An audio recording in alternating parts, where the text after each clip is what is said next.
We've got some medium to large size shrimp. You want them tail off, peeled and deveined, of course. But no need for the tails here because we're going to eat it with pasta, so you don't want to have to stop and take the tails off as you eat.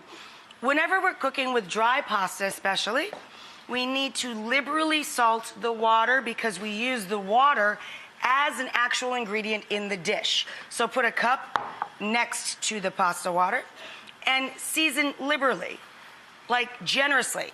So we're going to drop our penne and let that get going in our liberally salted water.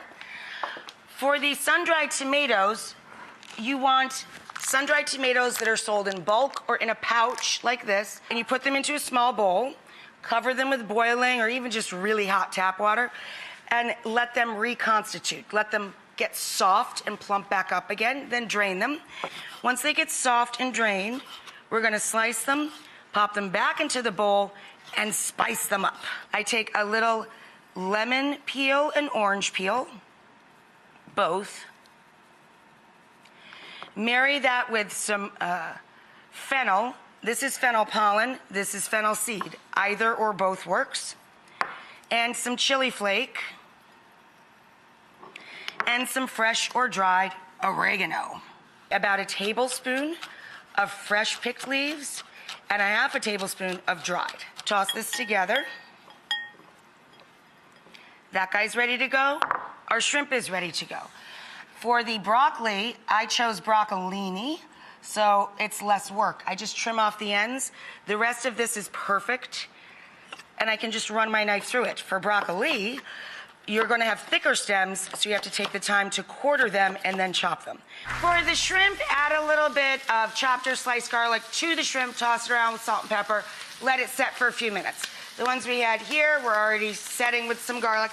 Then you throw them into some olive oil and get them just pink. Don't cook them till they're dead. Just get them pink on the two sides, and then you're going to hit the pan with some dry vermouth. And then I'm going to douse the shrimp with a little lemon. And we're going to slide the shrimp out to bring the temperature of the pan back up and to finish cooking our broccolini. So we have our saucy shrimp sitting here. Into the pan, we're going to have to add a little more olive oil to coat the bottom. So 3 slow turns of the pan. And we're going to add 2 bunches of broccolini or a head of broccoli, stalks cut into small bite-sized pieces, and florets the same. So we're going to add a little salt and pepper, of course.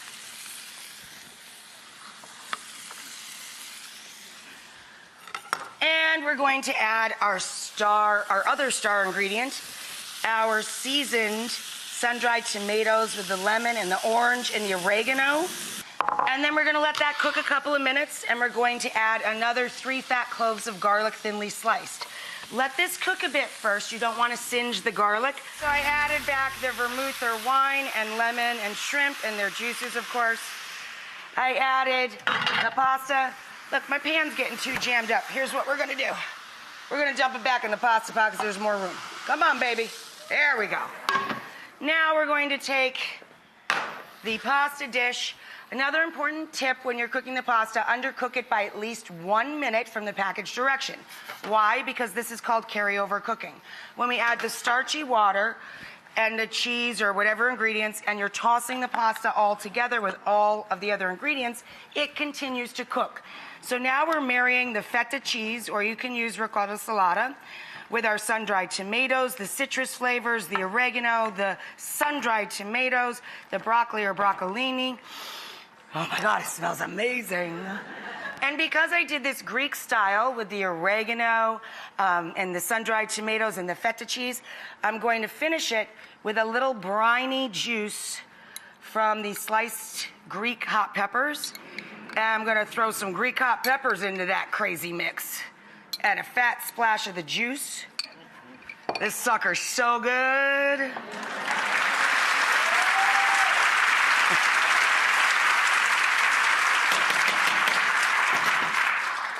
Oh my God, this weighs like 800 pounds.